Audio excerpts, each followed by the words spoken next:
starters.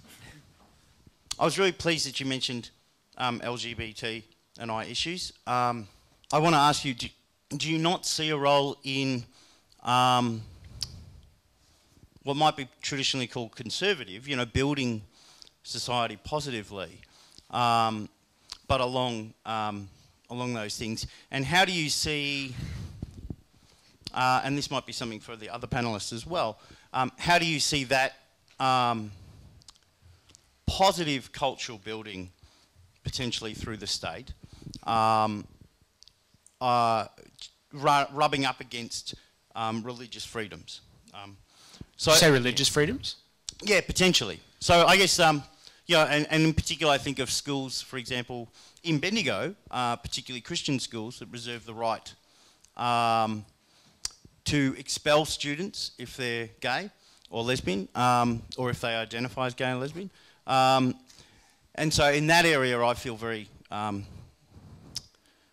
sad, and my reaction to that is not one of simply saying I want to protect just the rights of those kids. It's that I really want to run in there and celebrate their lives.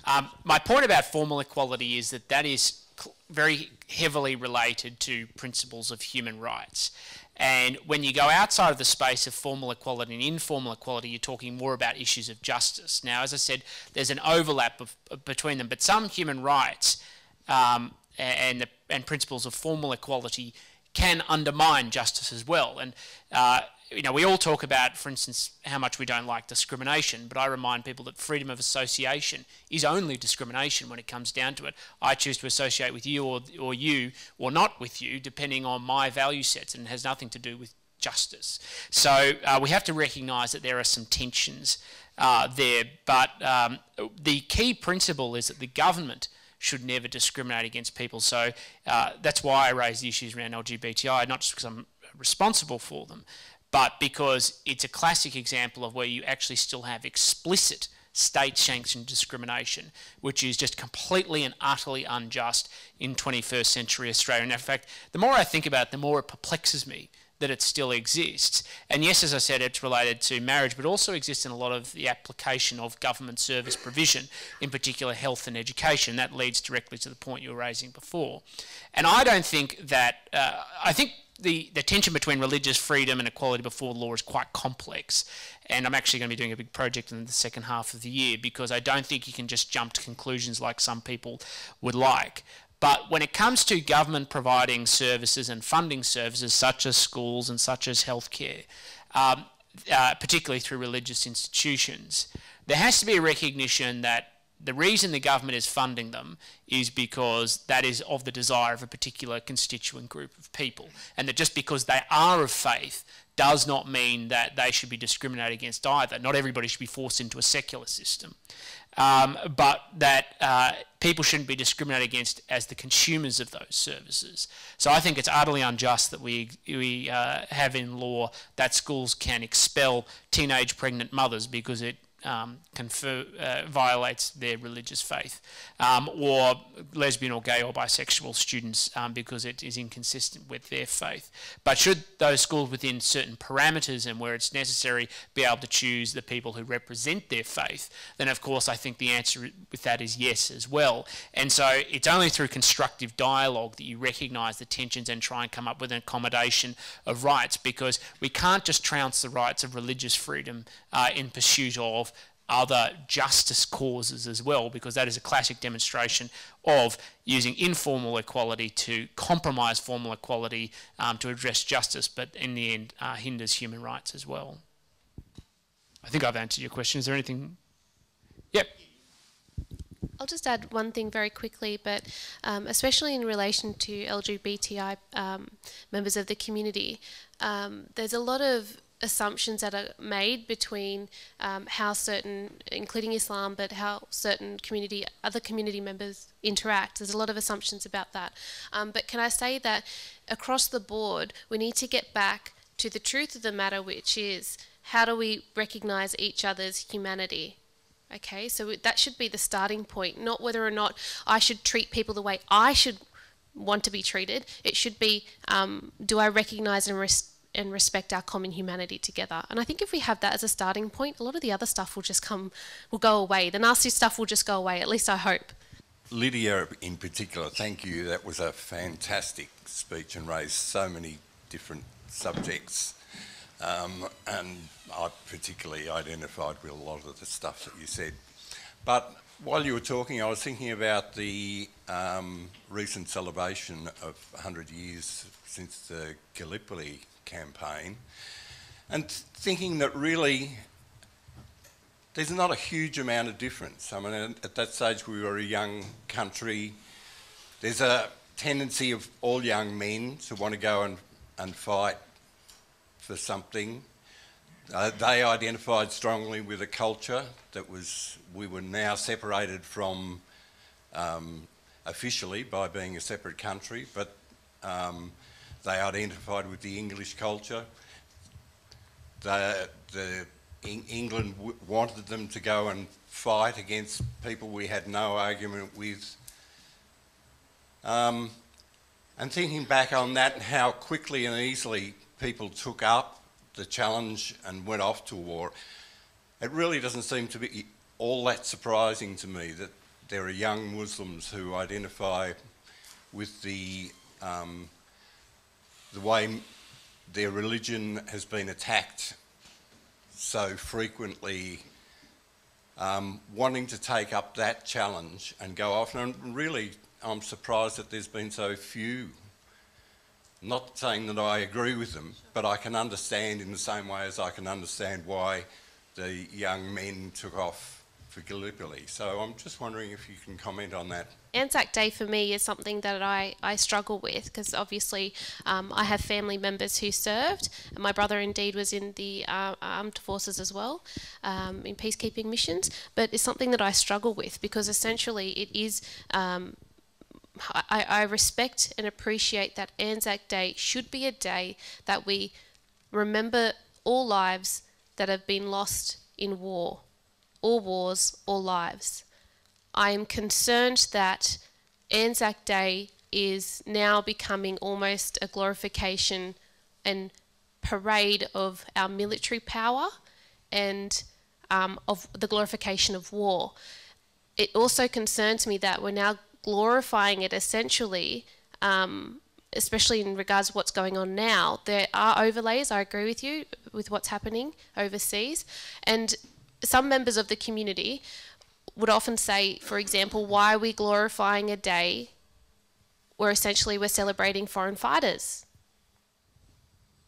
They can say it. I may not necessarily be able to say that. But there are very big comparisons that can be made with Anzac Day, but at the heart of it, we should say we need to remember lost lives, including the Iraqis who we had a hand in slaughtering, quite frankly, and that is almost forgotten about. I'm concerned also in 20 odd years to come, are we going to be looking back at our armed forces when they went into Iraq and Afghanistan and aided in the slaughtering of the Iraqi people in an illegal war? Are we going to be celebrating them as heroes the same way that we're doing with Anzacs? I haven't actually reconciled that question, but I appreciate it's something that I'm struggling with as well.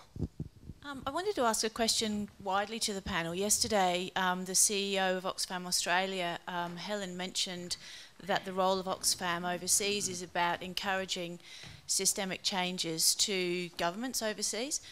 And all three of you have painted quite a gloomy picture from my perspective of what's going on in Australia. So given potentially you're preaching to the converted, I'm assuming there's other people in the room who are potentially feeling as gloomy as I am about the situation in Australia.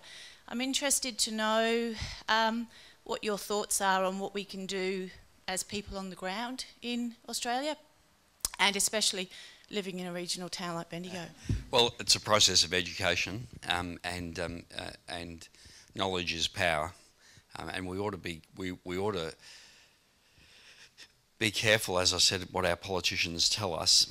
I think the point that Lydia touched on, unless we reconcile what we've done in Afghanistan and Iraq, the UK's had their Chilcot Royal Commission. Other countries have had various boards of inquiry as to their involvement in Iraq. We went there, of course, on a false pretext. until we recognise that, until we recognise the conflict that's occurred in the Middle East, particularly Palestine and Israel, we reconcile that. It's just intolerable that we can remain silent, for instance, if there's the bombing of schools in the Gaza Strip and hospitals where the coordinates have been provided to the Israeli Defence Forces, and we sit back and we say nothing. I've acted in every one of the terrorism prosecutions that have been initiated, and every one of those people decries the fact that we've either been passive or we've engaged in a conflict where there is no legitimate or lawful basis.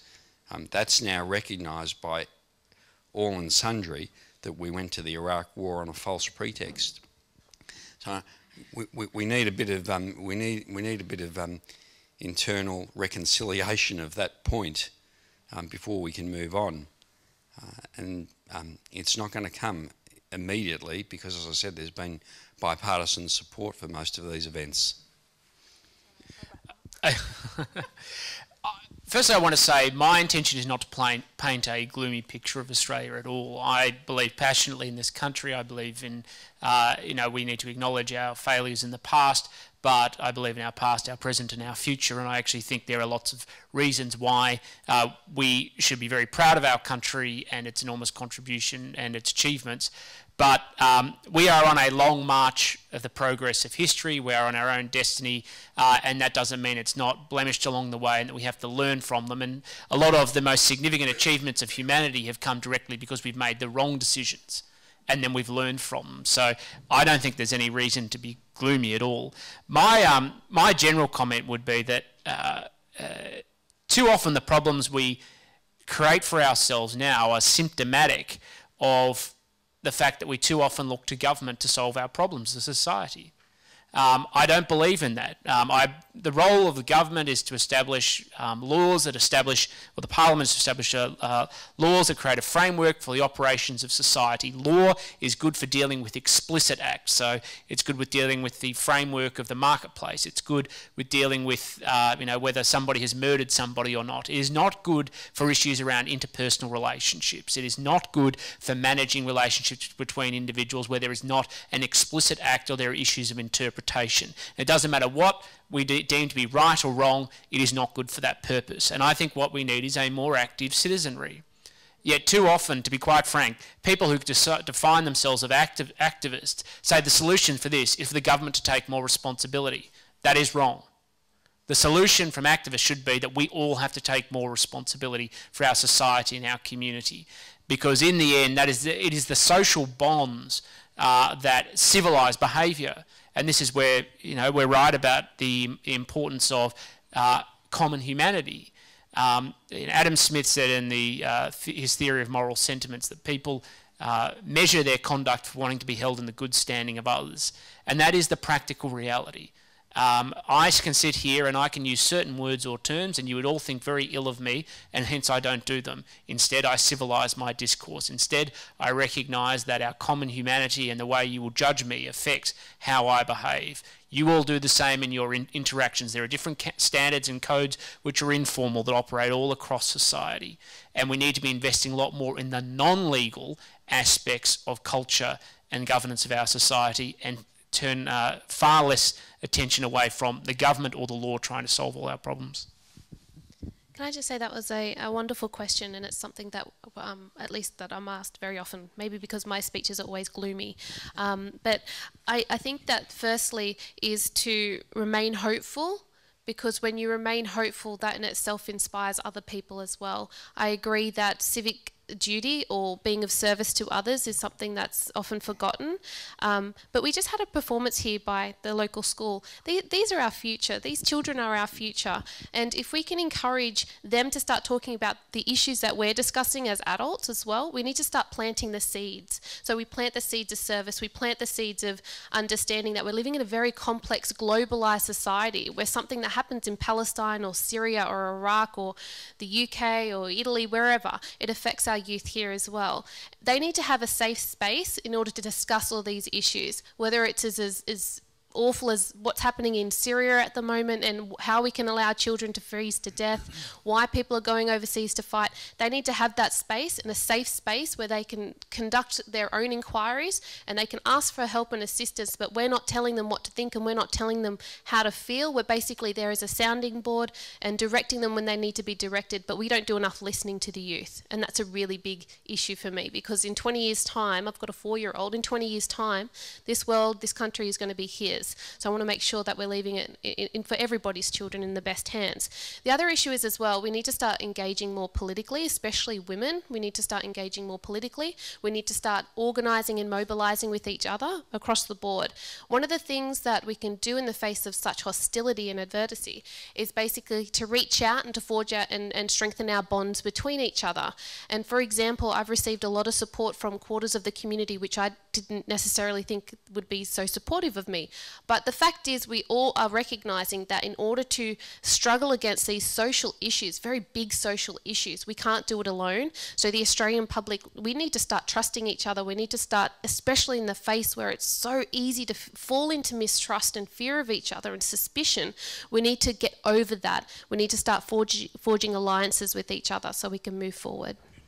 Lydia, I wanted to thank you for your quote that we continue to lay the bricks of patriarchy, and for talking about issues of inequality. And what you raised happens across the board, that women who do challenge violence and raise stereotypes actually experience death threats, you know, a lot of backlash. And I think your point about, you know, other women coming on board and men coming on board to challenge that publicly is really important. My question is to Tim, in that we had Mick Dodson here last night talking, and I'm not saying that we need to compromise formal equality, but in recognising and acknowledging informal equality, don't we benefit all?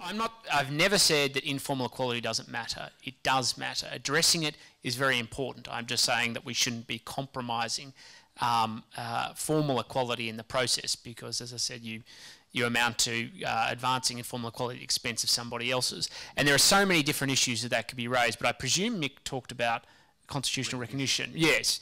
So that is, to me, isn't, if it's pitched right, an issue about informal equality.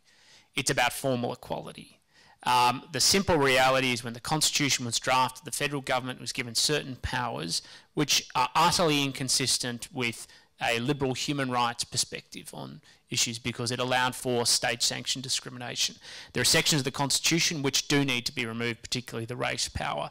And in fact, from even the most ardent critics of constitutional recognition, there is a common view that that is the case.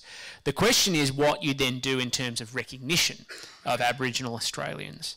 And there are ways you can go about that which can be inclusive or exclusive. And I don't have a formal view about it. I mean, I've spoken a lot about it with people about it, but I don't have a formal view about the exact proposal.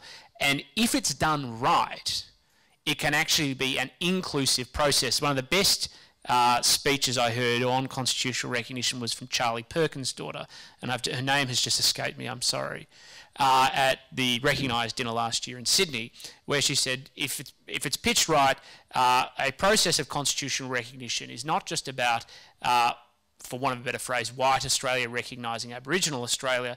It's about Aboriginal Australia recognising white Australia as well. And that is a way that if you set the terms and the parameters up right, and you word everything sensibly and correctly, that it goes from being something that potentially could be used as a process to divide us to being something that could actually unite us. Tim, you and Lydia both, in response to the question, one of the questions just here, spoke about the need to take power back within local groups in order to deal with some of these issues. And that's against the gloomy view. I'm more on the gloomy side of this debate. In particular, let's locate it within the terrorism laws. One of the principal arguments against the terrorism laws that were introduced post 9/11 was that virtually all of the offences created in those terrorism laws were already criminal offences. It was always murder, to kill someone intentionally. The motivation behind it would vary, but it was still murder, it still carried life imprisonment. And that goes on through the suite of those. Conspiracy to murder a person was always a crime, or to commit any other crime. And it seems that one of the consequences of the legislative changes was to inflame an already inflammatory situation in ways that have since materialised. And the descriptions of the press conferences, the massive amounts of money going to the various security forces in order to further inflame the issues, and in a way to breed a culture where, as Rob said, just holding the press conference was enough. You know, I say this in the context of the case that Rob and I were involved in, where a Somali man whose father was murdered by the regime in Somalia was seeking to raise money for the Somali resistance, and then got involved in a broader conflict where he actually asked a sheikh in Somalia for a ruling on the attack on the Holsworthy Army Barracks, where he sought and intended to get the answer no, and actually did get the answer no, but is now serving an 18-year sentence for being involved in an act in preparation for a terrorist act. That offence was not previously an offence at law.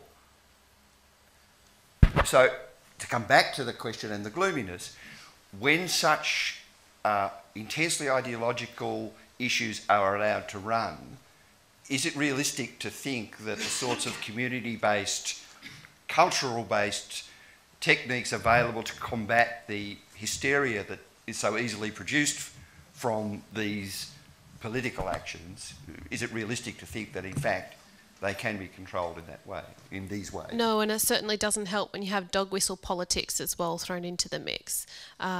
And that's just what makes everything a lot worse. And the issue, going back to what you've raised, is that we're struggling to find the space for our youth to be able to discuss these issues. And while we're telling them to shh every time they say, "Oh, Mum, what about this?" It means that there's somebody else there filling that void as well. So I mean, we're not even mature enough or at that point where we can have these discussions. That's what I'm concerned about. So is it my colleague in gloominess, I've forgotten who actually that is, the one with the yellow scarf, you know, aren't we right to be pessimistic about these things and not to have the faith that you and Tim seem to be thinking we should have? I'm definitely gloomy, but it's really important to have hope. You can be gloomy. It's not the same. Being hopeful is not the same as being.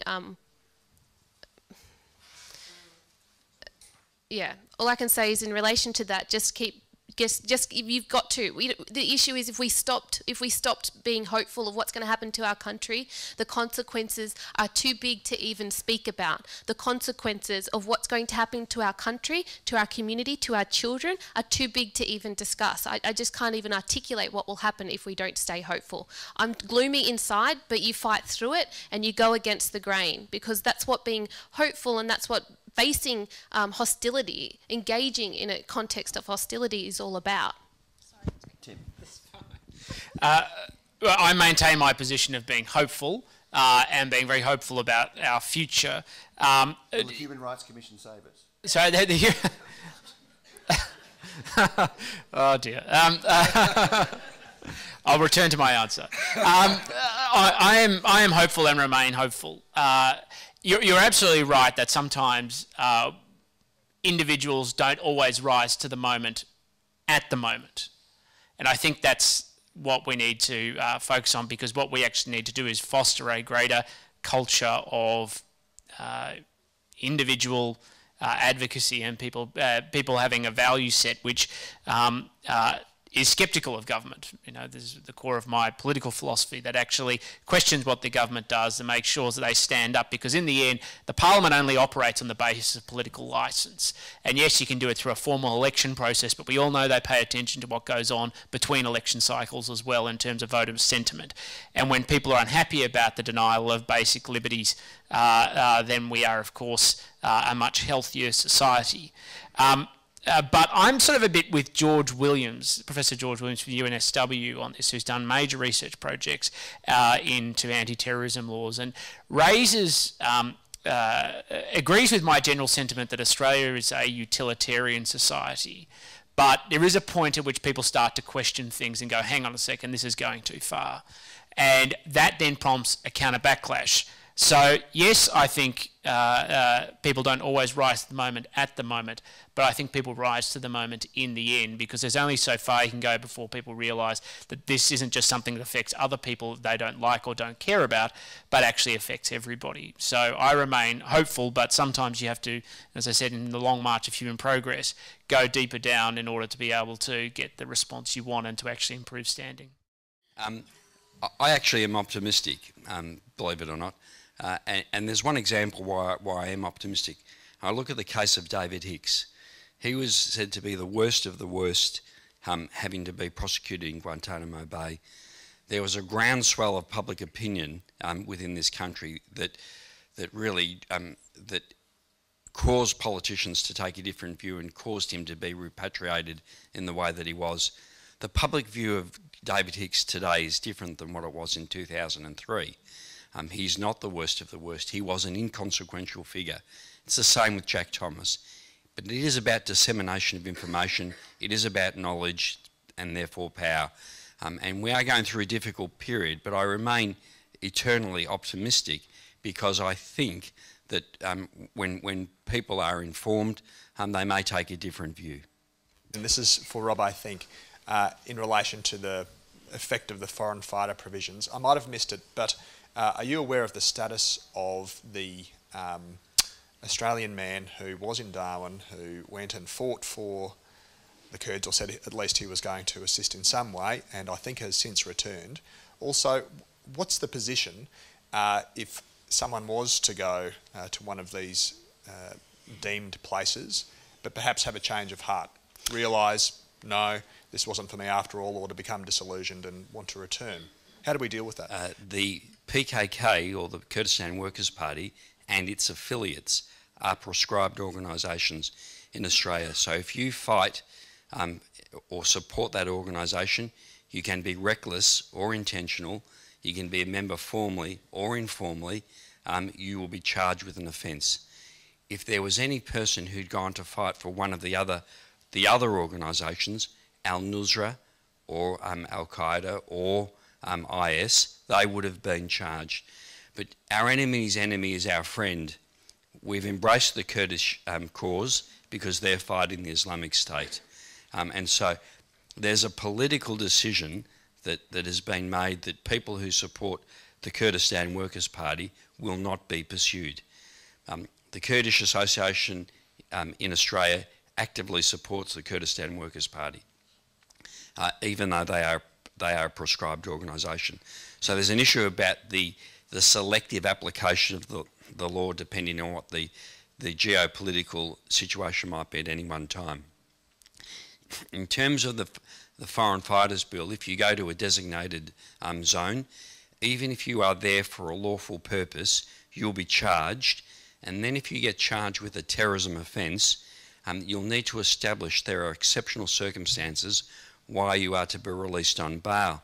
So the standing position is that you will be charged, you will be refused bail, and you can then be effectively held on remand. As in most of these terrorism cases, they take a long time from beginning to end. You are prospectively on remand for a period of 3 years before you can establish that you were there for a lawful purpose. So they're a frightening provision in my view. If you engage in some sort of unlawful act or involved in some criminality, then fine, you can be charged. But if you simply go to a designated area, then that's a problem. We're acting for another person. It's not the medic that's been identified recently, but another medic who's in Syria at the moment. He's a convert to Islam. He lived in Ballarat. He's gone to provide medical assistance in one of the training camps in Syria. Now, he wants to come back to Australia. He'll be charged if he comes back. He could provide an important counter-narrative in terms of de-radicalisation process. We've gone to the authorities. We said this person is a good vehicle to provide that counter narrative. We've effectively really been dismissed in that attempt to bring that person back here to provide that counter narrative.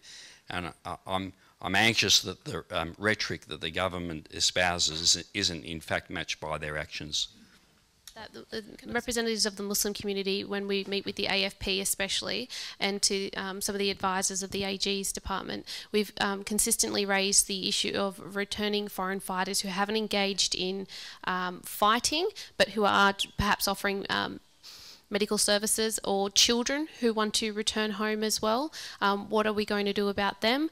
And they seem to be internally struggling as well with what do we do? They acknowledge that yes, they can be part of the counter narrative, but they don't have the systems in place yet. They are setting up the regional offices in Turkey and Oman, I believe, but they've been very tight-lipped about what that actually means and what does it mean having a regional office over there. Perhaps you should say something about Germany and the Scandinavian countries.